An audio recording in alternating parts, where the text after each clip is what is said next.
नमस्कार दोस्तों, आज हमारे बीच में आए हुए हैं मृदुल कृष्ण व्यास जी महाराज जी। आपका स्वागत करते हैं महाराज जी। गुरु जी, आज का हमारा जो प्रश्न है वो प्रश्न है कि हमें सत्यनारायण भगवान की पूजा क्यों करानी चाहिए, तो इस प्रश्न पे आप जरा रोशनी डालेंगे। जय श्री राधे राधे सभी भक्तों को और सभी प्रेमियों को। आज हमारे श्री राजेंद्र जी ने बहुत अच्छा प्रश्न उठाया है कि सभी लोग सत्यनारायण की कथा कराते तो हैं जी, लेकिन अभी तक भावार्थ नहीं पता, उसका अर्थ नहीं पता कि हम करा क्यों रहे। बस ये सुनते आए हैं कि हाँ जी, पूर्णमासी को सत्यनारायण की कथा होती है, महाराज जी ब्राह्मण को बुलाते हैं और पंडित जी कथा सुनानी है। लेकिन इसका मतलब क्या, कराई क्यों जाती है, ये शायद हम नहीं जानते। और प्रश्न आपका है सत्यनारायण जी। कहते हैं कि जिस समय भगवान स्वयं इस कथा को नारद जी को सुना रहे थे, ये पृथ्वी पर सबसे पहली कथा है। शास्त्रों और पुराणों में 18 पुराण लिखे, उसमें से सबसे पहली कथा सत्यनारायण कथा सतयुग से चली आई है जी। सबसे पहले ये कथा ब्रह्मा जी को भगवान विष्णु ने सुनाई, क्योंकि पुराण ऋषियों ने लिखे। लेकिन 4 कथाएं तो स्वयं ऐसी हैं जो स्वयं भगवान ने कही है। और सत्यनारायण सत्यम परमम धीमहि, भगवान जब नारद जी ने पूछा कि प्रभु इस कलिकाल में बहुत पाप है और बड़ों का सम्मान खत्म होगा, लोग मंदिरों में जाने से हिचकिचाएंगे, मंदिरों में जाने से उनको शर्म महसूस होगी, नवयुवक पीढ़ी को खासकर, तो कोई ऐसी कथा हो जिसको व्यक्ति घर में बैठ करके सुन सके। सत्यनारायण की कथा एकदम सत्य है, क्योंकि सतयुग में देव का अवतार नहीं था। तो यहाँ पर उनका नाम ही सत्य नारायण पड़ गया। तो सबसे पहले यहाँ पर जो बताई ये कथा एक नियम से की जाए तो कथा में ही इसका उत्तर भी है, लेकिन लोगों को नहीं पता। मान लो अब हम कन्या का विवाह करते हैं, तो कहते हैं कि जब कन्या का विवाह करते हैं तो हमारे सनातन धर्म में सत्यनारायण की कथा होती है। लड़की के विवाह की कथा करानी है जी, ब्राह्मण देवता आ जाना, उनको निमंत्रण देंगे। लेकिन शादी की विवाह कर कब रहे हैं उस कथा को, उस कथा को जब करते हैं जब शादी हो जाती है। जबकि यहाँ लिखा हुआ है जिस समय भगवान ने ये कथा सुनाई तो एकदाह नौमी सारण्य ऋषि सोन का दया, एक समय में नेमी सारण में सोनक आदि मुनि 88,000 ऋषियों के साथ जब पधारे तो वहां सूत जी के द्वारा इस कथा को सोनक मुनियों ने 88,000 ऋषियों ने सुना। पंडित जी, मैं रोकना चाहूंगा आपको। हमारे उत्तर भारत में, उत्तर पूर्वी भारत में और बिहार साइड में, अभी आपने कहा कि जो सत्यनारायण भगवान की कथा जो है विवाह के बाद कराते हैं, पर उत्तर पूर्वी भारत में और बिहार साइड में सत्यनारायण भगवान की कथा जो है विवाह से पहले कराई जाती है। बिल्कुल सत्य है, हाँ बिल्कुल बिल्कुल। अब आपके अनुसार किस समय और कब करानी चाहिए कथा? अब आपने बीच में टोका, परंतु मैं यही समझाने जा रहा था कि आज जो अब कथा में क्या है कि जो बतलाया आपने प्रश्न कर दिया बीच में, तो ये प्रश्न क्यों? क्योंकि आपके अंदर जिज्ञासा है जी। आप यह बात बहुत सोचने में शायद छोटी लगे, लेकिन ये बहुत जन जन तक यदि ये बात जाए और जो भी इस सोशल मीडिया के माध्यम से भी इस कथा को सुन रहे हैं और जो इस प्रश्न का उत्तर किसी के मन में आता है कि कथा का मतलब क्या है, तो मैं इस बात को भी कहता हूँ, शास्त्र भी कह रहे हैं, पुराण भी कह रहे हैं कि यदि इस कथा को नियम से और भाव से कर लिया जाए तो यहाँ पर कहते हैं कि निर्धन को धन, निसंतान को संतान, रोगी को काया, निर्धन को माया देने वाली है यह कथा। तो अब यहाँ पर आपने प्रश्न किया कि उत्तर भारत में करते हैं, उत्तर पूर्वी भारत में इस कथा को विवाह से पहले करते हैं, तो वो एकदम सही करते हैं। ठीक है। क्यों? अब मैं वही बात पर आ रहा था। तो जिस समय संतान हुई, उस साधु के कन्या हुई और कन्या के समय धर्मपत्नी ने कहा कि अब तुम्हारे बच्चा भी हो गया, और आपने कहा था कि बच्चा होगा तब हम इस कथा को करेंगे। ठीक है। तो अब तो व्रत करो। तो साधु ने कहा था कि हमारे सनातन धर्म में क्या है कि सत्यनारायण की कथा लड़की के विवाह पर करी जाती है, तो एक साथ कर लेंगे। शादी के बाद या पहले? शादी पर ही कर लेंगे। शादी पे कर लेंगे। शादी पर होती है सदी कथा, हम्म। तो जब भी कर लेंगे एक साथ दोनों काम हो जाएंगे। ठीक है। तो यहाँ पर हमारे सनातन धर्म में क्या है कि हमारी जो माताएं होती हैं बड़ी भोली होती हैं। हम्म।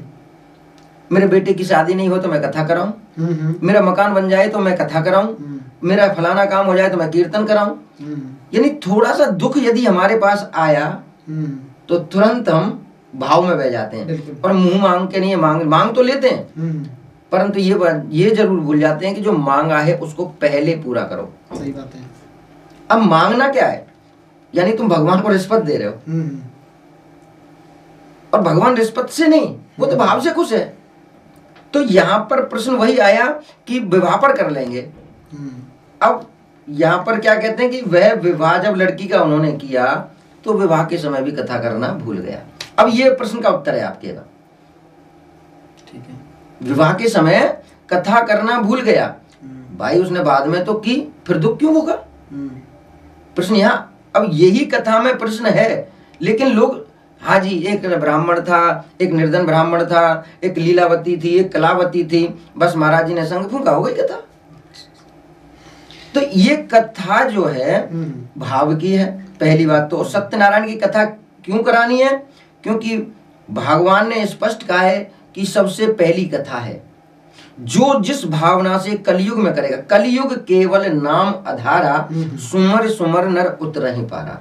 कलयुग में केवल नाम मात्र से प्राणी पार हो जाता है, नाम मात्र से। कलयुग में, सतयुग में, द्वापर में, त्रेता में तो अनेकों अनेकों जन्म, अनेकों अनेकों वर्ष बीत जाते थे तब करते करते, लेकिन कलयुग के अंदर तो नाम मात्र है। तो सत्यम परमम धीमहि। तो हमें विवाह की कथा कब करनी चाहिए बेटी की? ये असलियत में कही जाए तो ये विवाह की भी कथा है, ठीक है।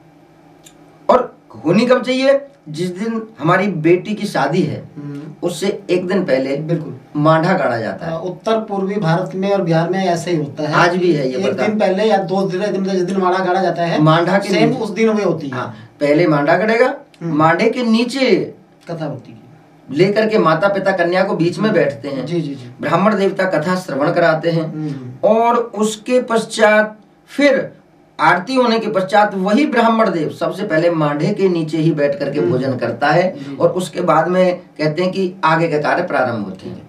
और पंडित जी एक चीज और बताइए, जैसे कि अभी ये तो हो गया विवाह की कथा के बारे में, विवाह पे कथा करानी चाहिए हमें। बाकी लोगों का मानना है या फिर आपके मुखारबिंदु से भी सुना हम लोगों ने कि पूर्णिमा के दिन कराने से ही क्या लाभ ज्यादा होता है या फिर किसी भी दिन करा सकते हैं? देखो, यहाँ बहुत प्रश्न आप छांट छांट करके लाए हो और वास्तव में जगत कल्याणार्थ हेतु। जब भगवान के पास नारद जी गए तो देखो, हम ये नहीं कहते हैं कि आप कोट पैंट पहन करके बैठे हो तो शायद हमारे लिए राजेंद्र जी लग रहे हो, आप न्यूज बना रहे हो, लेकिन नारद का मतलब क्या है? नारद, जिसकी बात कोई रद्द ना कर पाए। सबसे पहली बात तो हमारे ब्रजभाषी कहते हैं, तो आपके हिसाब से मैं नारद हो गया ब्रज भाषा में। क्यों? जगत कल्याणार्थ हेतु आप ये प्रश्न का उत्तर वहां पहुंचा रहे हो। आज दुनिया ने क्या सोचा? दुनिया क्या सोच रही है? हाँ जी, लीलावती कलावती सुनो, सत्यनारायण की कथा कराने, खुद महत्व नहीं पता क्या होता है पंडित जी। कई लोग होते हैं कि जिनके ये सवाल शायद वो कर नहीं पाते, उनके लिए सवाल सिर्फ करना चाह रहा हूँ, क्या पूर्णिमा के दिन ही कथा कराना ज्यादा शुभ है या किसी भी दिन हम करा सकते हैं? देखो, कई बार अब ऐसे इस प्रश्न का उत्तर आप ऐसे ले सकते हो कि मान लो भगवान का जन्म हुआ जन्माष्टमी को जी, तो वो दिन एक खास हो गया। अच्छा, वो तुम्हारा मन पढ़ते हैं। और सत्य क्या है कि कथा क्यों करनी है? सत्यम परमम धीमहि। दुनिया का सबसे बड़ा सत्य ही यह है, सत्य नारायण, सत्य चित्त मन। तो आपके हिसाब से सही मन से किसी भी टाइम की कथा को करा जाए उस समय सुविधा ही होता है। बिल्कुल बिल्कुल। बस ये कुछ जो आपने मुहूर्त बताया, जैसे कहते हैं पूर्णमासी और संक्रांति को, तो वहां पर लिखा है कि उन्होंने, साधु ने सत्यनारायण, और हर समय फिर वो पूजा, हर महीने संक्रांति को पूजा करता रहा, पूर्णमासी को पूजा करता, तो वो एक दिमाग में छाप बैठ गई, दिमाग में एक छाप बैठ गई कि इस दिन करानी चाहिए। परंतु जैसे कि भगवान का जन्म जन्माष्टमी को हुआ, राम जी का जन्म रामनवमी, तो ये खास दिन हो गए। अब यहाँ पर पूर्णमासी को क्या है? चंद्रमा अपने पूर्ण 16 कलाओं पे होता है। तो आपके हिसाब से सिद्धार्थ में कोई ओकेशन ना हो तो भी ये कथा हम किसी भी दिन अपने सही, जिस दिन आपका मन करे, जब आपके मन में भाव जागृत हो जाए तब करानी चाहिए, तब कथा कराओ। अब एक चीज और मेरा प्रश्न है, एक प्रश्न मेरा और है, बच्चे के जन्म पे या बने बच्चे के जन्म दिवस पे सत्यनारायण भगवान की कथा कराने से बच्चे की दीर्घायु होती है, क्या यह सही है या गलत है? बिल्कुल सत्य है। तो देखो, इस पे- आपने आज बहुत मतलब बहुत जन सोच करके आप प्रश्नों को लाए हैं, तो ये वास्तव की ही सच्चाई है। तीसरे अध्याय में कथा आती है, उल्कामुख नाम का राजा नदी के तट पर भगवान की कथा कर रहा था। ये तीसरे अध्याय में आता है, ये सत्यनारायण की कथा में। तो वहां पर क्या है कि साधु नामक वैश्य गुजरा, तो उन्होंने राजा से पूछा कि आप नदी के किनारे पूजन क्यों कर रहे हो? तो राजा ने कहा कि भाई मेरे संतान नहीं, मैं संतान प्राप्ति के लिए भगवान की कथा कर रहा हूँ। अब ये सोचो, एक प्रैक्टिकली बात करता हूं मैं तो जी। नहीं क्रिया जानते, लेकिन क्या है कि वहां ब्राह्मण पूजनीय है। आपका वो कार्य है, लेकिन ब्राह्मण का कार्य मंत्र पढ़ना है। मंत्र आधीनम देवता, मंत्रों के अधीन देवता हैं और मंत्र ब्राह्मण के अधीन है। आपने अपने बच्चे के जन्मदिन पे कथा कराई, ब्राह्मण को बुलाया, और ब्राह्मण, भगवान भागवत में कहते हैं ना कि ब्राह्मण मुख मासीदा, ब्राह्मण सर्वत्र पूज्यते, भूदेव, ब्राह्मण भू का देवता है, पृथ्वी का देवता। ब्राह्मण के जो मुख से वचन निकले वो मेरे वचन है, ये भगवान ने कहा है। एक ब्राह्मण जब आपके घर में आया तो सबसे पहले आपने उसको नमस्कार किया, चरण स्पर्श किए, राधे राधे बोला, जय माता दी बोला, राम राम बोला। तो बच्चे ने देखा कि भाई मेरे मम्मी पापा बोल रहे हैं तो मैं भी बोलूंगा। बिल्कुल सही बात। बच्चे ने पैर छुए, आपने छुए तो बच्चे ने भी छुए। ब्राह्मण ने आशीर्वाद दिया, आयुष्मान भवा।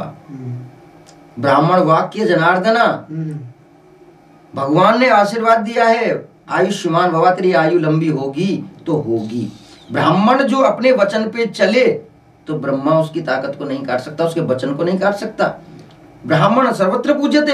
अब वहां उसके पश्चात ब्राह्मण ने आशीर्वाद मिल गया, अब तुम अपने पड़ोस को, अपने रिश्तेदारों को भी कथा में बुलाओगे। बिल्कुल।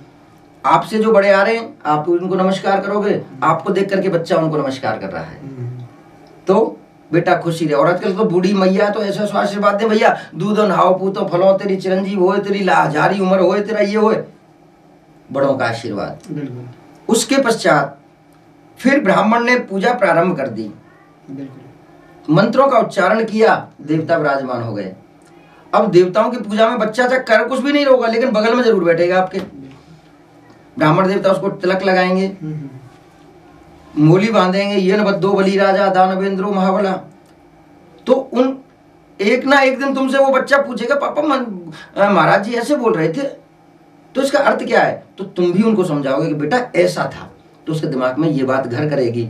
देवताओं का उच्चारण हुआ, देवताओं का भी आशीर्वाद मिल गया। तो यहाँ जब हम भगवान अपने बच्चे के जन्मदिन पे कथा कराते हैं तो बच्चे को दीर्घ आयु का आशीर्वाद एक ब्राह्मण का ही नहीं, वहां सहस्त्र देवताओं का, लाखों करोड़ों 33 कोट देवता हैं हमारे। और ब्राह्मण जब पूजन करते हैं तो सबका आह्वान करते हैं, 33 कोट देवताओं का आशीर्वाद मिला।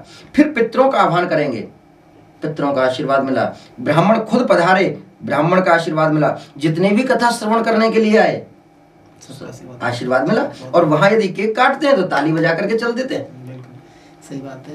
कहते हैं ना कि दवा से ज़्यादा दुआ असर करती है। बिल्कुल, तो सही है, बहुत अच्छी बात है। और पंडित जी मेरा एक प्रश्न और भी है कि अगर हम अपने घर में, ऑफिस में, या फिर जो भी हम लोग नया कोई रोजगार खोलते हैं, उस स्थान पे कथा कराने से किस तरह से उन्नति और लाभ होता है? अब ये प्रश्न भी आपका देखो कितना सुंदर है। हर चीज एक मुहूर्त, घड़ी जी और पल, इन चीजों से जुड़ी हुई है। आप कारोबार की जब मान लो गृह प्रवेश करो, ब्राह्मण देवता के पास, महाराज जी कुछ अच्छा सा मुहूर्त दो। जी। बच्चे की शादी करो, महाराज जी अच्छा सा मुहूर्त दे के शादी निकालो। ऑफिस खोलोगे, कारोबार है, महाराज जी को अच्छा सा मुहूर्त देके जो हमारा काम चल जाए। तो आप ये चीजें,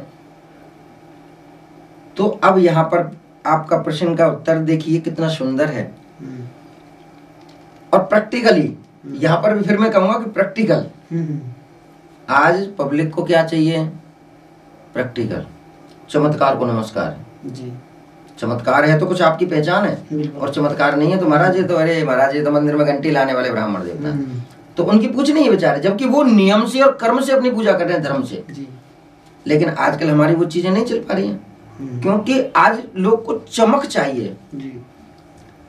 अब प्रैक्टिकल की मैं कहता हूं तो सुनो कि पहले जब शादियां होती थी, वैसे तो खैर आजकल तो मुहूर्त ज्यादातर से शादियां 90% क्या 99% कहें तो रात्रि में के समय होती हैं, लेकिन पहले तो रात्रि के समय मुहूर्त ही नहीं था। बिल्कुल। मंत्रोच्चारण 9 बजे के बाद तो करने भी नहीं चाहिए महाराज जी। और मंत्रों को छोड़ दो। जब पहले शादियां होती थी, हमने भी देखे वो समय, एक शादी में 5 से 6 घंटे लगते थे मंत्रों में। बिल्कुल सही बात है। आज शादी कितनी देर में हो रही है? 1 घंटे। बिल्कुल। और वो भी महाराज जी से पहले कह देता जल्दी कर देना महाराज। बिल्कुल। उस कैमरे वाले से नहीं कहा, वहां पर जाकर के बैंड बज रहे थे 2-2 4-4 घंटे, वहां नहीं कहा, जो कि वो व्यर्थ था। पहले क्या होता था गुरुजी, मैं रोकना चाहूंगा आपको, पहले क्या होता था घर पे जो बारात होती थी, बारात मेरे हिसाब से समझिए 5-6 बजे तक दरवाजे पे लग जाती थी। गौदेली बेला में फेरे होते थे जी। बिल्कुल। सवेरे 12 बजे के बाद से ब्याह बैठता था, शादी बैठती थी 12 बजे के बाद। यहाँ तो 12-1-2 बजे तक तो हमारे यहाँ जयमाल होता है। जयमाल। अब वही चीज मैं वहीं पे आ रहा हूँ घूम करके। मैंने बोला ना कि आपके प्रश्न होंगे उससे पहले मेरे तैयार है उत्तर, लेकिन अब क्या है कि वहीं मैं घूम करके आ रहा हूँ। उसको छोड़ो, प्राचीन काल में जब शादी में 5-6 घंटे लगते थे, हमने अपने बुजुर्गों को देखा जी। और आज भी आप यदि अपने परिवार में भी देखते हो, चाहे पति डांटे कितना भी, लेकिन उन्होंने कभी दूर जाने की बात नहीं करी। बिल्कुल। और आज क्या हो रहा है, यदि तुमने श्रीमती जी से तू भी बोला तो तू खुश रहे अपने में, बस मैं और कहीं चली। तो प्रैक्टिकल क्यों? क्योंकि हम मंत्रों से पूजा तो हो ही नहीं रही, अब तो एक नई प्रथा और चली है, हमने देखी है। आजकल मंत्र तो गायब ही हो गए, आजकल फिल्मी गानों से फेरे पड़ने लग गए हैं। अच्छा। आए हो तुम मेरी जिंदगी में बाहर बन के। अभी बहुत वीडियो आपने देखी होंगी, वायरल है, आप तो इस चीज से जुड़े हुए हो, आपने बहुत देखी होंगी ये चीजें। तो ये क्या हमारे सत्य, हमारे साथ में ये सत्य हो रहा है, हमारे धर्म के प्रति ये चीजें चलती हैं। लेकिन हमारे स्पष्ट कहते हैं बेटा जो बोएगा वो पाएगा। जो वेद मंत्र हैं वो हमारे प्रभु, हमारे ठाकुर से मिलाने का, और उनको उच्चारण करके जब वहां बिठाया जाता है तो वहां देवता साक्षी होते हैं उस विवाह के, अग्निदेव साक्षी होते हैं उस विवाह के। महाराज समाज में एक जो ये क्रूति चल रही है, आजकल पैसों का हो गया सब कुछ खेल, लेकिन पहले पैसों का खेल नहीं था, पहले प्रेम हुआ करता था, भाव हुआ करता था। पहले जब तुम्हारी शादी हुई होगी तो महाराज 15 दिन और 20 दिन पहले पता लगता था कि फलाने गांव में इस घर में शादी है। आजकल 1 घंटे में सब कुछ हो रहा है। तो बात वही है, जब मुहूर्त के द्वारा कोई काम किया जाए। अग्नि का वास पृथ्वी पर किस समय है? अब आपने मतलब ऑफिस खोला और ऑफिस में जब जगह ब्राह्मण देवता देखेंगे कि उस समय जहां तुम हवन कर रहे हो अग्नि का वास है कि नहीं, और जब अग्नि का वास ही नहीं होगा तो वहां हवन करने से लाभ क्या? फिर उसके पश्चात मुहूर्त। अब कई जगह ऐसा होता है काम खोला, महाराज जी काम चल नहीं रहा, बिल्कुल भी नुकसान हो गया। क्यों? क्योंकि वहां तो अब ब्राह्मण से कहते हैं महाराज जी मंत्र, अब ब्राह्मण देवता ने तो लगन में लिख दिया कि महाराज जी फेरे इस समय हो जाने चाहिए जी। तो क्या सच में वो हो रहे हैं उस समय? क्योंकि ब्राह्मण देवता जो आपको लगन का समय दे रहा है ना, फेरों का दे रहा है, या तुम्हारे हवन का जो समय दे रहा है, वो वहां पे अग्निवास देख करके दे रहे हैं। और यदि वहां पर अग्निवास नहीं है महाराज, और उस समय यदि आप ये पूजा क्रिया करोगे तो आपको नुकसान ही नुकसान होगा। और यदि मुहूर्त के हिसाब से तुम काम करोगे तो कभी भी विफल नहीं होगे आप। मुहूर्त इसमें सबसे अहम रोल निभाता है। ठीक है पंडित जी, एक लास्ट सवाल मेरा और रह गया, प्रश्न रह गया लास्ट का।